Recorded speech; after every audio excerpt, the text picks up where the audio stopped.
Jesus. Amen. Amen.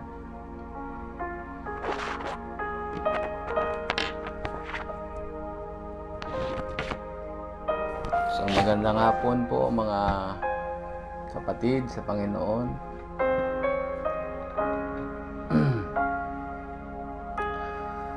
At sa lahat ng mga kamanggagawa, kapatiran sa iba't ibang dako, muli ang inyong kapatid bumabati ng isang mapagpalang hapon.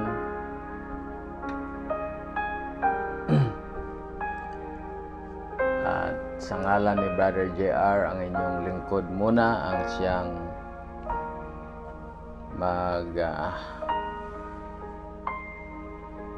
mga ngaral, isang simpleng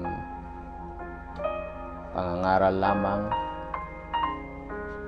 Amen. At nawa nasa maayos kayong kalagayan sa oras na to, saan man po tayo nandoon, tatrabaho, nagpapahinga, naglalakbay, naway ingatan tayo ng ating dakilang Diyos.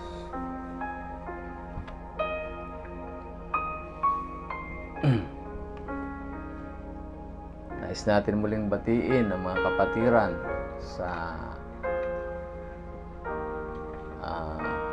lalo na dyan sa Samar.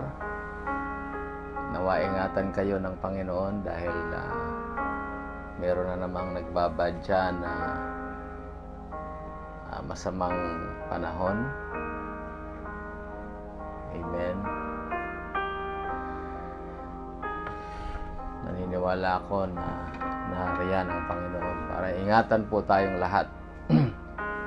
Amen. At nais natin batiin ang bawat kapatid sa malayong dako, sa mga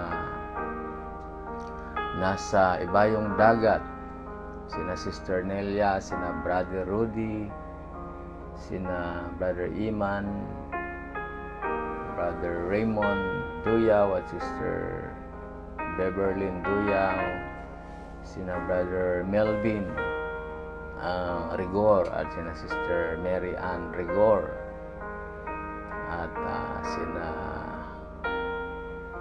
ang ating mga kapatid sa dyan sa Saudi, si Brother Ren Skire na pauwi na ngayong Biyernes. Amen. Pagpalain din po ng Panginoon ng ating kapatid, Brother JR Duyaw, nasa Malaysia. Amen. Good afternoon din sa iyo, Sister Mer Bantilan. Good afternoon kina Brother Dondon Lakdaw, Brother Lawrence Lakdaw, Brother JR Padulyo. Amen. At ganun din kina Brother Rosendo Bantilan. Magpalain kayo ng Panginoon.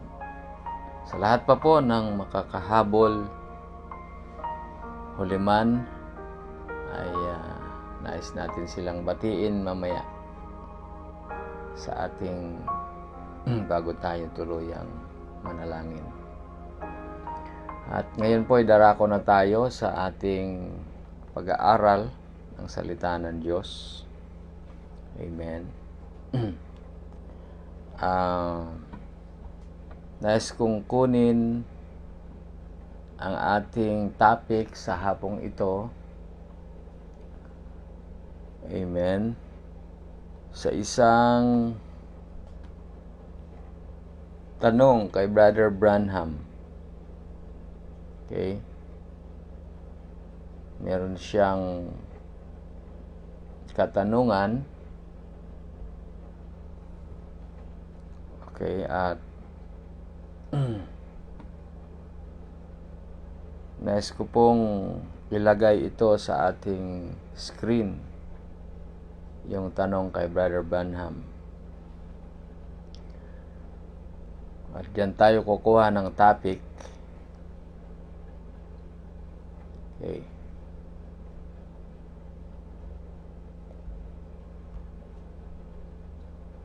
Okay. So, lagay natin sa ating screen yung sabi po rito, Brother Branham, is it too late to preach to sinners anymore? Yan po. Nandyan sa ating screen ang ating topic bilang isang tanong. Sa question and answer ay yan ang tanong kay Brother Branham na huli na po ba na mangaral para sa mga makasalanan? Ito po ay isang minsan katanungan din sa ilan dahil may mga nagtuturo na ang pagtawag daw ng Panginoon ay natapos na. At ang ilan naman nagtuturo na wala na raw biyaya. Dahil ang Panginoon daw mula sa trono ng biyaya ay lumipat na sa trono ng paghuhukom. Kaya ang sabi nila,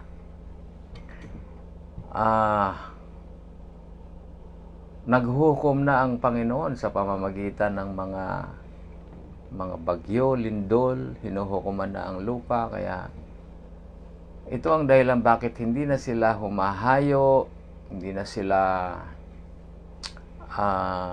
naglalakbay para hanapin yung mga gustong magbago at magbalik sa Panginoon. Okay? Ngunit, totoo po ba na wala nang pagtawag? Okay. Ngayon, bago tayo patuloy, nais ko munang basahin ang aklat ng Lucas, Kapitulo 24, ang talata ay 47. Ito ang sinasabi ng aklat ng Lucas. At ipangaral sa kanyang pangalan ang pagsisisi at pagpapatawad ng mga kasalanan sa lahat ng mga bansa, buhat sa Jerusalem. Pagpalain po ng ating Panginoon ang kanyang salita. Buhat daw po sa Jerusalem magmumula na ipapangaral ang pangalan ng Panginoong Jesucristo at ang pagsisisi at pagpapatawad sa mga kasalanan magsisimula sa Jerusalem at hanggang sa lahat ng mga bansa. Malinaw ang ating teksto na doon magsisimula sa bayan ng Jerusalem ang kaligtasan, pagpapatawad, ipapangaral ang kanyang salita. Ngunit ito ay aabot sa lahat ng mga bansa. Yan. Ngayon, nagtapos po ba ito sa panahon nung ang propeta ng Diyos ay wala na sa eksena? Ang sagot po sa tanong na ito, kung huli na ba? Kung huli na po ba na mangaral sa mga makasalanan? Sabi ng mahal na propeta dito, mga minamahal na kapatid, yan. Okay. Sabi niya, no. Don't get that in your mind, brother. Ibig sabihin, hindi pa huli na mangaral sa mga makasalanan. Gaano man po kalaki ng kasalanan ng tao, hanggang ngayon meron pa siyang pagkakataon kung maipapangaral sa kanya ang ebanghelyong ito na ating tinanggap. Huwag niyong ilalagayan sa inyong kaisipan na huli na para mangaral sa makasalanan. Sabi ng prophet, keep on building on the house.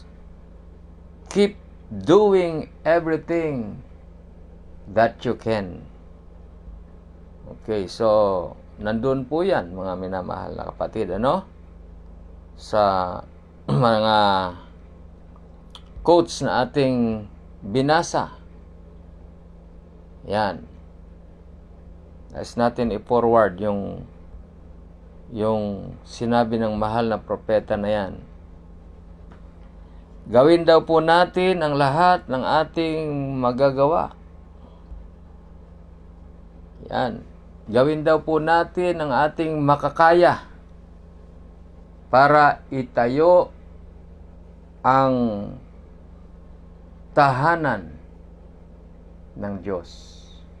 Kaya ibig sabihin, may mga kulang pang materyales para sa tahanan ng Diyos, sa spiritual building ng ating Panginoon.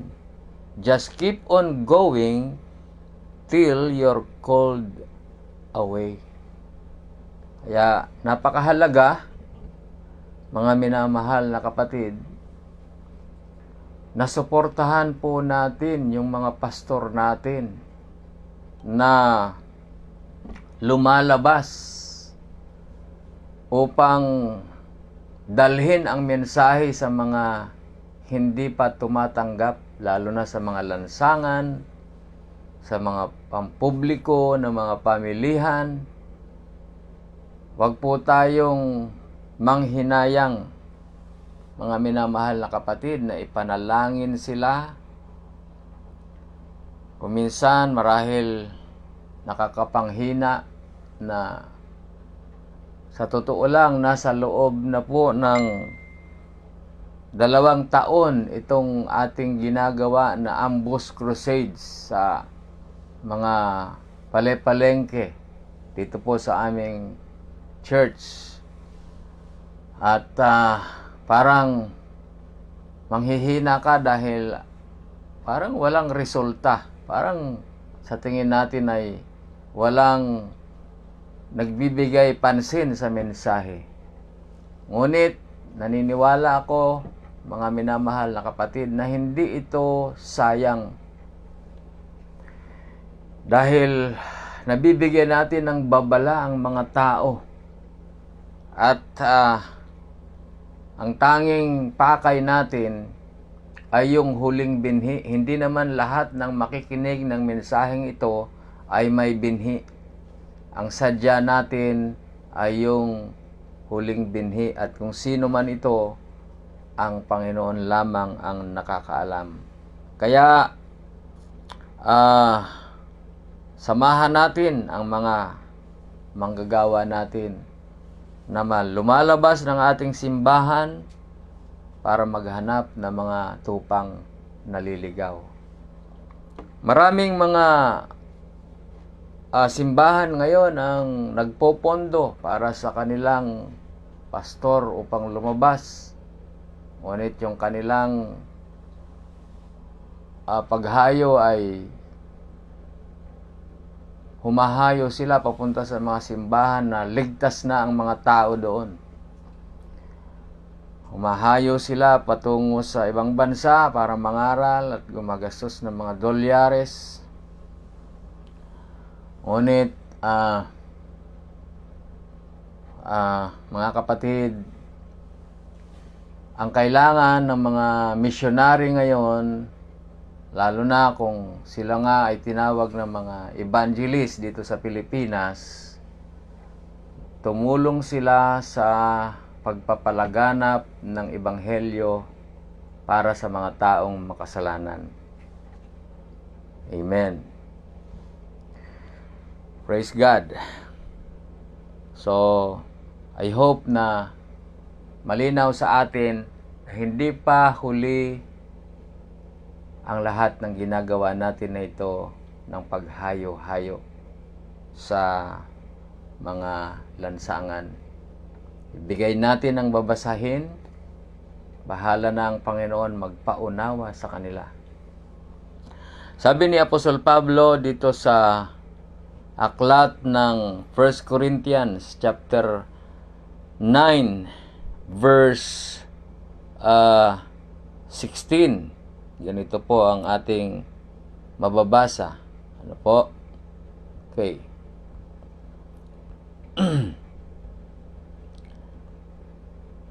Sabi po niya, Amen.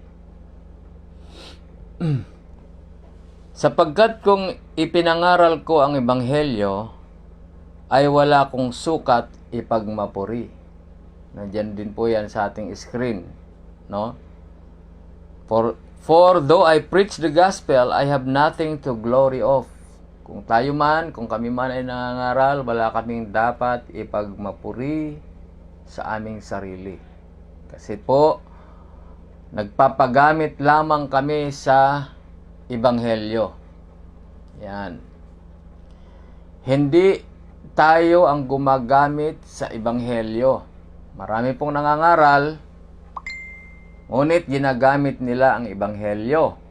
Iba kasi yung nagpapagamit ka sa ebanghelyo kaysa yung ebanghelyo ang ginagamit mo. Marami ang mga gumagamit sa mensaheng ito, ngunit kakaiba po yung ikaw ang nagpapagamit sa mensahe. Ibig sabihin, ang mensahe dadaloy lamang sa atin. Kaya wala tayong dapat ipagmapuri. Kung ano man ang naipangaral natin na mensahe sa mga tao at pinagpala ang mga tao, hindi natin mensahe yun. Ito ay mensahe ng Diyos na dumaan lamang sa atin at dumaan sa bibig ng kanyang propeta. Kaya sabi dito ni Apostol Pablo, wala akong dapat sukat ipagmapuri, sapagkat ang pangangailangan ay iniatang sa akin. Kung tayo po ay tinawag ng Diyos para mangaral, ito ay isang necessity, sabi ng Bible.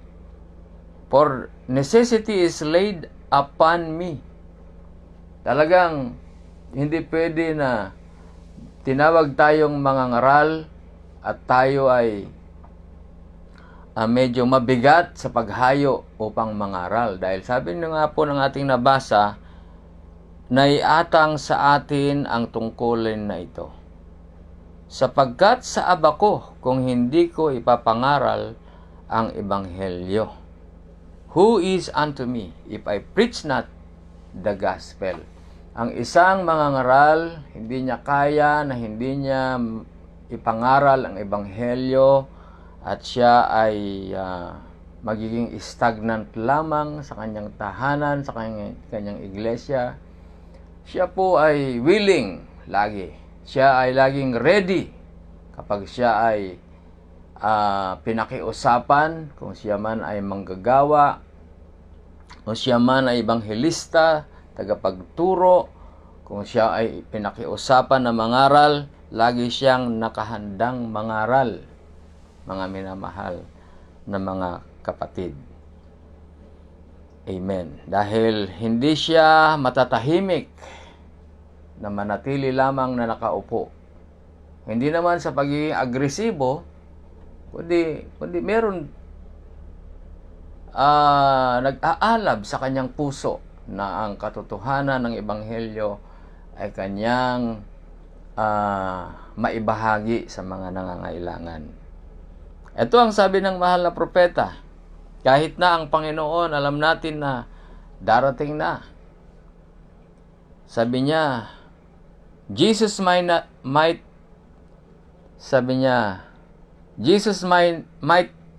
not come for 100 years yet. I don't know when He is coming. No man knows when He is coming. Hindi ko alam kung kailan darating ang Panginoon. Walang sino man ang nakakaalam sa Panginoon kung kailan darating. But I'm going to try to keep on preaching. Mga kapatid, no?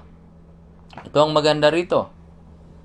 Kahit hindi natin alam kung kailan, ay gagawin daw po ng mahal na propeta na siya ay mangangaral ng mangangaral and doing everything I can till He does come. Gagawin ko lahat ng magagawa ko upang ipangaral ang Ebanghelyo hanggang siya ay dumating. If He isn't here today, I'll be looking for Him tomorrow. Kung hindi siya darating ngayon, maghihintay pa rin ako sa Kanya bukas. Kung hindi man bukas, sa susunod na linggo, sabi niya, I'll be looking Him next week. If He isn't here in the next 10 years, and I live, I'm looking for Him the next 30 years. See, I'll still be looking. I don't know when He is coming, but I want to live true to His word and true to His people and live like a Christian and wait for His coming. Keep on preaching. Jail services. Getting everybody saved you can. Hindi lang sa mga churches, pati sa mga bilangguan, sabi ng mahal na propeta. Ito, sana maipanalangin po ninyo kami na magawa natin ito. Ang sinabi ng mahal na propeta, keep on preaching jail services. I don't know when He's coming, nobody does, but I'll say this one thing. So, yun po, ang isang bagay na nararapat gawin namin bilang mga ngaral. Hindi pa tapos ang biyaya ng Diyos sa lahat ng mga makasalanan. Kaya nga, mga minamahal na kapatid, pati dito sa online, pati dito sa mga live stream ay ipinapangaral pa natin ang Ebanghelyo. Baka naman meron pang mga kapatid na maligamgam ang kanilang paglilingkod sa Diyos. Isa ito sa paraan para maiahon sila sa kumunoy ng pagkakasala. Kung sila man ay mga backslider pa, kung sila man ay nahihiwalay pa sa presensya ng Diyos. Isa ito sa mga ginagawa natin paraan ng pangangaral ng salita ng Diyos para agawin sa kapahamakan ang mga kapatid natin. Amen. Isa sa mga araw na ito ay ihinto na ang pangangaral. Sa ayaw at sa gusto natin, kahit na gusto pa namin mangaral, kahit gusto pa namin humayo, mag-share, darating ang araw na mapipwersa tayo na huminto.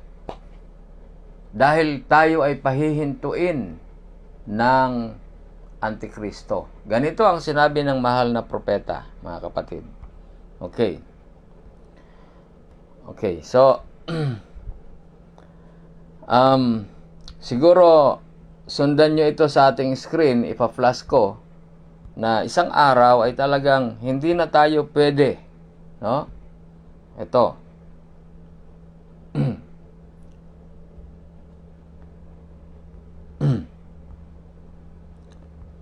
Yan po. Kung nababasa nyo dyan, I believe someday the real bride of Christ will be forced. Naniniwala ako isang araw, dyan sa screen natin, pwede nyong sundan, na ang tunay na nobya ni Kristo ay mapipwersa na huminto sa pangangaral ng salita ng Diyos. Mapipwersang tumigil. Bakit po? The Bible prophecies of it and Revelation 13:16. Napakalinaw. Dahil sa alam natin ang Revelation 13, ito yung implementasyon na kung saan kapag wala na tayong marka, pag hindi natin tinanggap ang tatak ng Antikristo, wala tayong lisensya para mangaral ng salita ng Diyos. Denominations will force it to stop or take its mark. Then when the Lamb will take His bride and judge the war for this. Ngunit, wala tayong dapat ipag-alala. Dahil sa oras na yon na tayo ay pahihintuin na sa pangangaral, doon naman ang ating Panginoon darating upang kunin ang kanyang nobya. Kaya sana wag ma-miss ng mga ilan. Amen. Ito lang talaga ang ating misyon. Habang nandito sa lupa, mangaral ng mangaral, suportahan natin ang ating mga mangangaral dahil one of these days, titigil na sila na mangaral. Dahil doon naman ay darating ang Panginoon para kunin ang kanyang mga anak. Ngayon, ang isa sa pinakamahalaga, bago tayo magtapos, mga minamahal na kapatid, ay ito.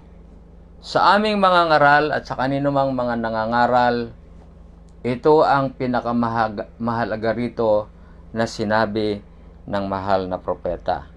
Nais ko rin itong i-flash sa ating screen, no? Okay. Ito ang pinaka-conclusion natin sa hapong ito na mahalaga sa lahat ng bagay kung bakit tayo nangangaral. Yan po. Sabi ng mahal na propeta dyan sa ating screen, kung inyong nakikita, see, live your sermons.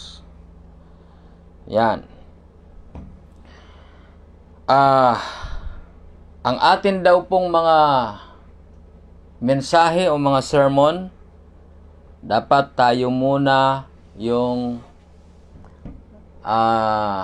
nag-a-apply sa ating mga buhay. Kaya kung tayo ay hindi mangangaral, don't try to preach them if you are not called to be preacher. You get all mixed up anyhow and mess up, and you'll get people tangled up, and you'll ruin them and yourself too. Yan.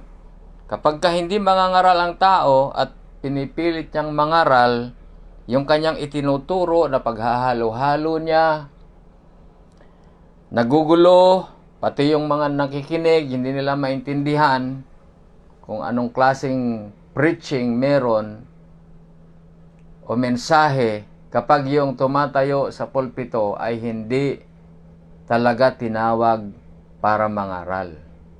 Kaya sa mga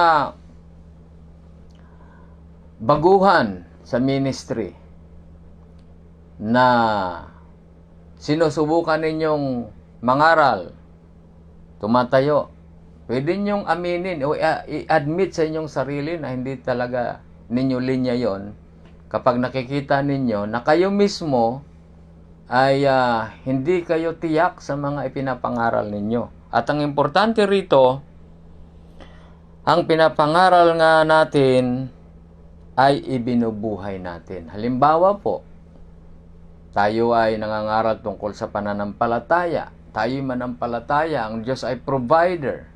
Pero pag may mga gawain naman, hindi mo alam kung mananampalataya ka na inuunahan mo na, wala kang pera, wala kang budget, wala kang hindi bagay sa isang mangangaral na lumalabas sa kanyang bibig na parang nauuna siya pagdating sa kawalan. Dahil ang isang mangangaral, kung ating titingnan ng mga propeta bilang halimbawa, laging positibo sila sa lahat ng mga bagay. Yan po, kailangan natin ibuhay kung anong pinapangaral natin. The preacher's called to preach his and to live it too. If you can't live it, then you stop preaching, but you're supposed to live your sermons. Kaya kung hindi daw natin na ipapangaral yung ating mensahe o na ipapamuhay, mas mabuti pa na wag na lang tayong mangaral.